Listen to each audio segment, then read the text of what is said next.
O objetivo do vídeo de hoje é apresentar para você o conceito de compreensão de listas ou List Comprehension do Python, beleza? Que é um recurso muito útil quando você quer fazer aí a criação ou até mesmo manipulação de listas no Python. O meu foco nesse vídeo vai ser absolutamente prático, porque o meu objetivo aqui é apresentar para você esse recurso de uma forma extremamente clara, para que você possa saber exatamente como você pode aplicar esse conceito nos seus códigos Python no dia a dia, beleza? Então vamos para o vídeo de hoje? Fala aí pessoal, sejam muito bem-vindos a mais um vídeo aqui do canal. Esse vídeo é o segundo aí de uma série que eu tenho produzido aqui, falando sobre alguns recursos que às vezes as pessoas até conhecem, até já viram em algum momento esse conceito, esse recurso do Python sendo utilizado, mas não entendem muito bem como ele funciona e como podem aplicar aí nos seus códigos, não sentem segurança, entende? Então no vídeo passado, da semana passada, eu falei sobre as funções Lambda. Se você não viu esse vídeo, eu vou deixar ele linkado aqui em cima para você poder conferir. Foi um vídeo aí que o pessoal deu um feedback extremamente positivo, então se você ainda não viu, com certeza vai ser bom para você, vai agregar para você, beleza? Só que nesse vídeo de hoje eu decidi trazer esse outro recurso, esse outro conceito que é o de compreensão de lista, de List Comprehension no Python, que é um outro conceito que eu percebo que as pessoas às vezes sentem dificuldades, entende? Então por isso eu quero apresentar esse conceito para você de uma forma aqui mais clara possível, tá?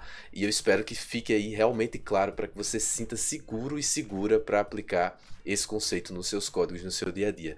Então, olha só, como eu falei lá na introdução mesmo desse vídeo, a compreensão de lista basicamente é uma forma que você tem no Python mais simples, mais prática e até mais eficiente, beleza? De você criar ou manipular listas. Então, mais eficiente sim, tá? Inclusive, até mais do que funções de alta ordem que existem no Python, que eu até pretendo trazer aqui no canal, inclusive aproveitando, se você não é inscrito, aproveita para se inscrever no canal, beleza? E se você já é inscrito, um grande abraço, obrigado pelo seu apoio, é graças ao seu apoio que todo esse conteúdo é disponibilizado, tá? Mas ó, então a gente pode até mais na frente, nos próximos vídeos do canal, ver essa questão de eficiência, mas já adiantando para você, compreensão de listas de um modo geral vai ser mais eficiente do que outras abordagens que você pode utilizar para criar ou manipular listas, beleza? Então, olha só o que eu fiz. Eu separei aqui 3 exemplos, tá? 3 exemplos super legais para você entender o que é uma compreensão de listas e no final eu vou deixar um desafio para você poder praticar. Olha que legal. Então olha só, vamos para o primeiro exemplo aqui, tá? Porque nada melhor do que a gente entender com base em exemplos. Então imagine que você precisa criar uma lista com 20 números inteiros aleatórios entre 0 e 10. Como é que você faria isso? Bom, falando em inteiros aleatórios, primeira coisa é como é que a gente gera inteiro aleatório no Python. Uma forma bem simples de você gerar um único inteiro aleatório, é você utilizar aí, no caso, a biblioteca random do Python, Então você pode importar essa biblioteca random. Já importei aqui, e dentro da biblioteca random a gente tem uma funçãozinha chamada randint. Olha só, o Colab já está aqui sugerindo para mim aqui no caso, Inclusive, galera, esse notebook aqui que eu estou fazendo aqui no Colab também vai ficar disponível para você. O link vai estar na descrição para você poder copiar aí, enfim, poder rever, tranquilo? Então, olha só, aqui com essa função randint eu passo 2 parâmetros basicamente. Tanto é que se eu coloco o mouse aqui em cima, ele já diz aqui para mim, ó, você passa um A e um B, e ele vai retornar um inteiro dentro dessa faixa, incluindo os dois. Então veja que é intervalo fechado no A e no B. Então se eu vier aqui e jogar 1,10, por exemplo, ele vai gerar um inteiro aleatório entre 1 e 10, incluindo o 1 e o 10, tá? Então, ó, eu vou executar aqui para você poder visualizar isso. Então, quando eu executo, ele gerou 9. Se eu executar novamente, 2. Se eu executar novamente, 1. E por aí vai, tá? É totalmente randômico esse número, beleza? Então, uma forma que eu poderia fazer para gerar 10 e guardar esses 10 dentro de uma estrutura, nesse caso aqui a gente está falando de listas, eu posso criar aqui uma lista inicial, vou chamar de números, por exemplo, ó, números. Vou começar ela com vazio, então é uma lista vazia. E aí eu posso fazer um for, não é isso? Poxa, eu quero gerar 10 números aleatórios, vou fazer uma iteração, estrutura de repetição aqui, como por exemplo for. Então, ó, para aí em range, quantos números eu quero gerar? Quero gerar 20 inteiros, tá aqui em cima, ó, 20 números inteiros aleatórios. Então, 20, vou fazer um for aqui, vou fazer 20 iterações dentro desse for. E aí eu vou dentro dele gerar um número inteiro aleatório, entre 1 e 10, e guardar esse número inteiro aleatório dentro da minha lista chamada números. Então, eu vou fazer o seguinte aqui, ó, número aleatório, recebe, e aí eu vou gerar esse inteiro aleatório. Então, eu vou até copiar daqui de cima, para ser mais rápido, ó, e vou colar aqui. Então, o que é que eu estou fazendo aqui? Gerando um inteiro aleatório entre 1 e 10, beleza? Aí, poxa, uma vez que eu gerei o inteiro aleatório, eu posso vir aqui e fazer números.append, concorda? Aí eu vou apendar o número aleatório que eu gerei. Então, olha só como é que seria uma primeira solução, né? Então, se você fosse pensar em como fazer isso, talvez essa seja uma solução que você pensasse aí para resolver esse problema. Então, você gera uma lista, cria uma lista aleatória, faz um for de 20 iterações. Em cada uma das 20 você vai gerar um número inteiro aleatório e depois você vai apendar esse número aleatório dentro da sua lista. Se a gente vier aqui embaixo e pedir para ele imprimir, né? Então print aí, imprima aí para mim números, a lista de números para mim. Quando eu executar, você vai ver que ó, obtive êxito 100% aqui na geração dessa lista com 20 números aleatórios entre 1 e 10. Só que galera, olha o que a gente fez aqui, tá? E é sempre bom a gente fazer esse paralelo, por isso que eu sempre gosto de seguir essa abordagem. Essa seria a primeira solução, mas é uma solução relativamente verbosa, concorda? Tipo, eu escrevi muito código para chegar no final e simplesmente ter uma lista com 20 números aleatórios entre 1 e 10. Então eu tive que gerar uma lista vazia, depois um for, gera um número aleatório e appenda na lista, ou seja, é um pouco verboso. E é aí que entra o conceito e o recurso do Python chamado de List Comprehension, que eu vou apresentar para você nesse vídeo. Então olha só, fica bastante atento primeiro na estrutura desse recurso. Quando você quer usar a compreensão de listas, nesse primeiro exemplo aqui é para criar uma lista, concorda? Então eu quero criar uma lista com 20 números inteiros aleatórios entre 1 e 10. Então como é que você cria uma lista utilizando o List Comprehension? Você vai fazer o seguinte, ó, você vai abrir uma lista, então você vai abrir aqui a lista, do mesmo jeito que está aqui em cima. Ó. Primeira coisa que você vai colocar dentro dessa lista que você está criando é o que você quer que apareça na lista, ou seja, uma expressão onde o valor daquela expressão dentro daquela iteração é o que vai aparecer dentro da sua lista. E isso vai ficar mais claro, calma, vamos devagar, né? Quando a gente olhar para esse for. Então é como se você estivesse fazendo esse for que a gente fez aqui em cima, só que dentro da própria lista. Olha que loucura, né? Mas você está fazendo o for dentro da própria lista, então você vai definir aí uma quantidade específica de iterações que você quer, que vai ser correspondente à quantidade de elementos que você vai querer dentro da lista. E aí, antes desse for, você coloca o que você quer na lista, uma expressão que vai determinar o que é que vai ser salvo dentro da lista. Vamos fazer na prática? Vai ser legal a gente fazer aqui na prática. Então, primeiro, a primeira coisa que eu coloco é o que eu quero que apareça na lista. Só que, poxa, é meio confuso, né? Antes de fazer o for, eu digo o que eu quero de dentro do for. Eu particularmente não gosto desse caminho. Então, o que é que eu costumo fazer, galera? E aí é a dica que eu vou dar para vocês, tá? Dá um espaço aqui no começo e deixa o que você quer que apareça na lista para o final. Primeiro escreve o for, que vai ficar mais claro.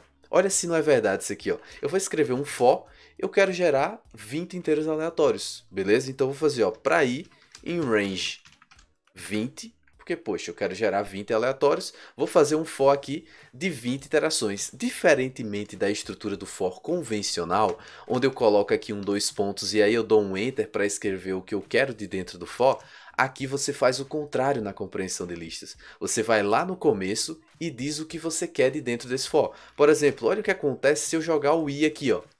Então eu estou fazendo um for de i dentro do range 20 e aí eu digo que dentro da lista eu quero o próprio i. Lembra que logo no começo o que eu coloco é o que eu quero de dentro da lista? Então eu vou vir aqui e vou dizer, ó, eu quero o i, tá? Olha o que acontece quando a gente executa, pessoal. A gente gera uma lista de 0 até 19. Ou seja, o que é que eu estou colocando dentro da lista? O próprio valor do i. Então percebeu qual é a estrutura da compreensão de listas? Você faz um for e antes do for você diz a expressão que você quer dentro da lista. Veja que se eu elevar ao quadrado, eu vou ter o i ao quadrado em cada elemento da minha lista. Beleza? Se eu fizer i dividido por 2, por exemplo, do mesmo jeito, pessoal. Então, poxa, não tem muito segredo, percebeu? A ideia é você entender essa estrutura. Deu para pegar aí qual é a estrutura? Então agora vamos resolver o nosso problema, né? Então, ó, vou colocar aqui simplesmente o i. Nesse primeiro caso, então ele gerou aí uma lista de 0 até 19, mas agora vamos resolver o nosso problema. Qual é o nosso problema? Eu não quero jogar i aqui, ó. Eu não quero que dentro da minha lista tenha o valor desse i aqui, que está sendo o iterador do for. Não é isso que eu quero. O que eu quero é o seguinte, ó. Vou criar aqui uma lista, que vai ser uma list comprehension, então vou fazer um for aqui dentro, ó, for i in range 20. Aí aqui no início do for eu digo o que eu quero. O que é que eu quero? Então, relembrando o nosso problema, eu quero um número inteiro aleatório entre 1 e 10. Então, ó, eu vou copiar essa geração de números aleatórios entre 1 e 10 e vou trazer aqui para dentro. Resolvido, galera. Olha que legal. Eu posso executar isso aqui e o que é que ele vai fazer? Para cada iteração do nosso i, do i de dentro desse for que está aqui na lista, né? Ele vai gerar um inteiro aleatório entre 1 e 10 e vai jogar esse inteiro aleatório automaticamente dentro da nossa lista. Não é genial isso aqui? Facilita muito a nossa vida. E vou te dizer mais, se você comparar o tempo de execução disso daqui de cima que a gente fez, nossa primeira solução, com isso daqui de baixo, a nossa segunda solução usando o List Comprehension, você vai ver que a performance disso aqui é muito superior, beleza? Principalmente à medida que aumenta o tamanho dessa lista, né? Quando o tamanho dessa lista aumenta, a performance melhora cada vez mais, é ainda melhor em comparação com a solução anterior. Então era isso aqui que eu queria te mostrar nesse primeiro exemplo. Claro, detalhe aqui, né? Eu não estou utilizando essa variável i aqui no for, então uma coisa que eu até posso fazer é colocar um underline. Não sei se você já viu isso, mas já aproveito aí para te deixar uma outra dica, né? Quando você não está usando a variável de iteração do for, você pode colocar um underline, não só aqui no List Comprehension, tá? Você poderia jogar aqui também um underline, porque aí ele vai poupar a memória, já que você não está utilizando, vai funcionar do mesmo jeito o teu for. Olha que legal, tá aqui a nossa lista. Beleza? Então mais uma dica, se você está gostando do vídeo, inclusive eu já queria te convidar aí a não esquecer de deixar o like, beleza? Porque me ajuda muito e também me incentiva a trazer mais conteúdo, beleza? Mas ó, eu vou salvar isso aqui dentro de uma variável chamada números underline lc. Então essa nossa lista eu vou jogar dentro dessa variável e aqui eu vou colocar para imprimir o conteúdo dela, tá? Ó, então aqui é análogo eu colocar um print aqui, ó. Então beleza, ó, eu gerei a lista, imprimir ele aqui embaixo. Então tá aqui a nossa lista. Tranquilo, vamos para o exemplo 2 para a gente não se alongar muito aqui, ó. Agora imagine que você tem uma lista de inteiros, então vamos pegar a própria lista do exemplo anterior, né? E você queira obter uma nova lista a partir dela que contenha apenas os números pares. Então olha o que é que eu estou dizendo para você. Eu só quero agora dessa lista daqui de cima, ó, os números que forem pares. Beleza? Como é que você faria isso? Se você quiser, você pode pausar o vídeo e até tentar fazer, tá? Utilizando uma abordagem semelhante a essa, até se for o caso, tá? Mas agora eu vou resolver já direto utilizando compreensão de listas, já para a gente ganhar tempo, beleza? Olha o que é que existe na compreensão de listas. Essa estrutura que eu te mostrei aqui em cima, ó, é a estrutura mais básica, só que tem um detalhe nessa estrutura que é ainda mais sensacional. Olha só. Eu vou fazer aqui uma nova compreensão de listas. Para isso eu vou fazer um for, só que agora percorrendo essa lista que a gente criou aqui em cima. Lembra que a gente criou essa lista de números aleatórios chamada números LC? Então eu vou fazer assim, ó. Para cada número dentro dessa lista números LC, eu quero que dentro da nossa lista nova que eu estou criando aqui, você jogue o próprio número, por exemplo. Ou seja, basicamente eu não estou fazendo nada, né? Porque eu estou percorrendo a lista de números aleatórios que eu gerei e estou pegando cada um deles e jogando na lista. Ou seja, eu vou ter exatamente a mesma lista como você pode ver. Beleza? Só que agora eu quero fazer uma transformação nessa lista. Que transformação é essa que eu quero fazer? Basicamente é um filtro, concorda? Eu quero que essa minha lista daqui de baixo que eu estou gerando, ó, ela não tenha todos os números, mas somente aqueles que são pares. Como é que eu faço isso? Olha que interessante que o pessoal adicionou aqui na compreensão de listas, pessoal. Depois que você faz esse for, você pode adicionar aqui um if. Olha que loucura isso, né? Mas quando a gente pega a estrutura é genial. Você pode depois do for colocar um if aqui e dizer o que você quer que apareça na sua lista e o que você não quer que apareça. Veja, eu só quero os números pares. Então, se eu só quero os números pares, eu posso colocar um condicional aqui no final para fazer uma espécie de filtro. Então, aqui eu posso dizer, ó, eu só quero se o número... Veja, eu vou usar a mesma variável do for, tá? Observa que detalhe importante esse aqui, tá? Tudo gira em torno desse for. Tá percebendo isso? Então eu vou usar esse número aqui que eu estou utilizando aqui no for. Então eu vou dizer, ó, se esse número que você está percorrendo agora mod 2, ou seja, se o resto da divisão dele por 2 for igual a zero, em outras palavras, se o número for par, concorda? Então se o número for par, aí sim eu quero que você jogue o número da lista. Agora, se ele for ímpar, esse número que a gente está colocando aqui não vai entrar. Beleza? Então, o que é que esse if aqui ele significa na compreensão de listas? Ele nada mais é do que um filtro que você pode adicionar para selecionar qual número de fato vai entrar na lista e qual não vai. Então, pensa comigo, como é que seria se a gente fosse fazer um for normal? Eu ia ter que colocar um if se fosse verdadeiro, ou seja, se fosse par, eu ia fazer um append na lista. Aqui eu coloco tudo numa única linha. Olha como é bem mais compacto e até mais performático, né? Então agora eu vou executar aqui com você e você vai perceber a diferença. Olha só que diferença. Agora ele só trouxe os números que são pares, beleza? Agora vamos para o exemplo final. Esse daqui é super legal também, ó. Você tem uma string e deseja remover todos os caracteres que não forem letras ou espaços.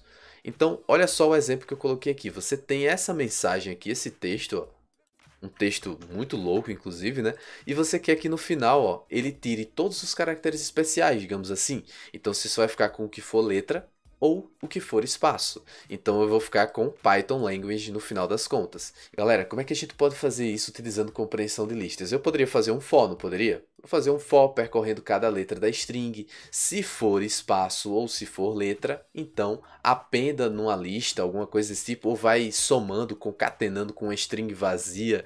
Você já consegue imaginar essas soluções? Enfim, se você até quiser pausar, mais uma vez eu te incentivo a tentar fazer primeiro, tá? Mas aqui eu já vou fazer direto com compreensão de listas para a gente conseguir juntar mais uma vez todo esse conhecimento que a gente viu até agora, tá? Então, ó, eu vou abrir aqui uma lista. Numa única linha a gente vai conseguir resolver isso, por incrível que pareça. Ó, mais uma vez eu vou dar um espaço porque eu sempre deixo para o final o que eu quero inserir na lista. Mais uma vez eu queria te lembrar dessa dica. Aí você faz um for. Que for é esse? Poxa, eu quero percorrer cada letra desse texto. Bom, primeiramente, claro, eu vou colocar o texto aqui em cima, né? Então, ó, vou criar uma variável chamada texto que vai conter exatamente essa informação que está aqui em cima, para ver se eu consigo passar nesse exemplo. Se eu passar, tudo certo, beleza? Então, ó, já vou declarar essa variável aqui, texto, definir ela, e aí eu vou percorrer cada letra dessa variável texto. Então, ó, para a letra, dentro do texto, o que eu quero fazer? Eu quero que essa letra apareça na minha lista, concorda? Então, ó, eu quero que essa letra apareça aqui na minha lista, só que eu não quero que todas apareçam, quero? Não, eu quero fazer um filtro. Como é que eu faço o filtro numa compreensão de lista? Você já sabe, ó, coloco um if depois. Então, eu vou colocar um if aqui, ó. Se eu fizer dessa forma, só para a gente já ver aqui, ó. Se eu fizer dessa forma, todas as letras vão aparecer na lista. Todas as letras da string. Mas eu não quero todas, então eu vou vir aqui e vou colocar, ó, se... Então, olha o meu filtro. Olha que filtro bacana. Você lembra dos métodos de string? Se não lembra, vai relembrar aqui agora, tá? Então, mais uma informação bacana nesse vídeo aqui. Eu vou fazer o seguinte, eu vou verificar se essa letra é espaço ou se ela é uma letra em si, né? Um caractere que seja alfabético. Então, como é que eu faço? Ó, existe um método chamado isSpace dentro lá das strings, então eu vou aplicar esse método dentro da letra. Se a letra for um espaço, ou, então vou colocar aqui um OR, veja que você pode utilizar o OR, o AND, tudo isso. A proposta, inclusive, desse exemplo era te mostrar isso, né? E aí você pode colocar, então, ó, se a letra for um espaço, ou se a letra ponto .is_alpha, outro método de string para saber se a letra, ou melhor, se o caractere, ele é alfabético, beleza? Então, ó, abre aqui os parênteses, né? Porque tudo isso aqui é método. Método tem que ter parênteses no final, tá bom? E aí, galera, tá resolvido aqui o nosso problema, ó. Se eu executar aqui, você vai ver isso. Olha que sensacional.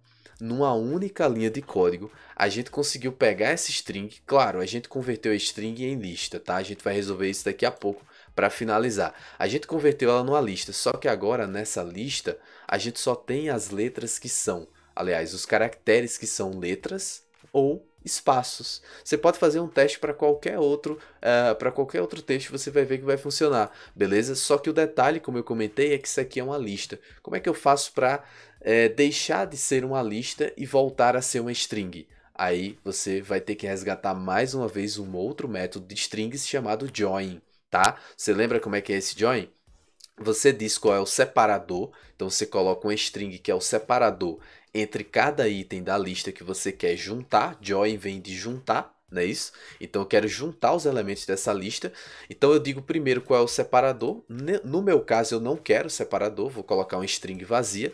Aí eu coloco o ponto join. Então ó, eu quero que você junte o que eu vou passar aqui, utilizando esse separador entre cada item da lista que eu vou passar aqui. Então que lista é essa? É essa daqui de cima, ó. Eu vou até salvar ela numa variável para ficar aqui melhor para a gente. Eu vou colocar aqui como sendo texto formatado lista, beleza? Vou chamar dessa forma aqui. Então texto formatado lista. Eu vou até imprimir aqui embaixo mais uma vez para você relembrar como é que esse texto formatado lista ficou. Ficou dessa forma, ó. Então ele não tem mais os caracteres especiais. Aí agora eu vou pegar esse texto formatado lista e vou passar aqui dentro. Então, relembrando aí mais uma vez para você, eu estou juntando todos os itens dessa lista, que são as letras, colocando um separador como sendo vazio, ou seja, não quero separador, só quero juntar cada uma das letras. Quando eu executar esse código aqui, ó, Python Language, ou seja, juntei os itens da lista e voltei aí a ter uma string. Sensacional, né? Claro, daria para fazer tudo numa linha só, daria, era só você copiar essa compreensão de listas e trazer aqui para dentro do método join e em uma linha você teria o mesmo resultado. Tranquilo? Agora olha que desafio legal que eu deixei aqui para você. Se você quiser, inclusive eu até vou fazer isso, né? Já vou adicionar o código aqui para você já pegar o desafio respondido, mas eu queria deixar como desafio para você praticar, tá? Você tem uma lista com várias datas em formato de string, como é o exemplo dessas aqui, tá? E você quer converter de string para um objeto datetime do Python, beleza? Eu até coloquei aqui do time, né? Mas na verdade seria do Python. E aí você quer converter, por quê? Porque, galera, a gente sabe que quando as datas estão no formato de texto, de string, não é muito legal da gente conseguir manipular, né? A gente conseguir, sei lá, comparar uma data com a outra para saber qual é a maior ou menor entre elas. Então, quando você converte para o datetime do Python, fica bem melhor de você conseguir tratar essas datas, de você conseguir fazer operações entre datas. Beleza? Então, por isso, eu pedi aqui para você fazer, utilizando compreensão de listas, essa conversão e obter uma nova lista com as mesmas datas, só que no formato do datetime e não no formato de texto. Tranquilo? E aí, você gostou desse vídeo? Espero que você tenha gostado, beleza? Foi bastante conteúdo aqui, né? Mas esses exemplos foram bem legais, eu acredito, para você conseguir entender como é que a compreensão de listas funciona. Bom, pessoal, então era isso que eu queria te apresentar nesse vídeo, né? Compreensão de listas é um conceito super bacana que é muito útil, eu tenho certeza que pode revolucionar a forma como você trabalha com listas no Python aí no seu dia a dia, beleza? Espero muito que você tenha gostado. Se você gostou, não esquece de deixar o like, tá? Porque isso é um grande apoio aqui pro canal. Inclusive, muito obrigado a cada um de vocês que já fazem parte, que já são inscritos, porque tudo isso aqui se deve ao apoio de vocês, beleza? Então, um grande abraço, a gente se vê aí no nosso próximo vídeo. Bons estudos então e até lá!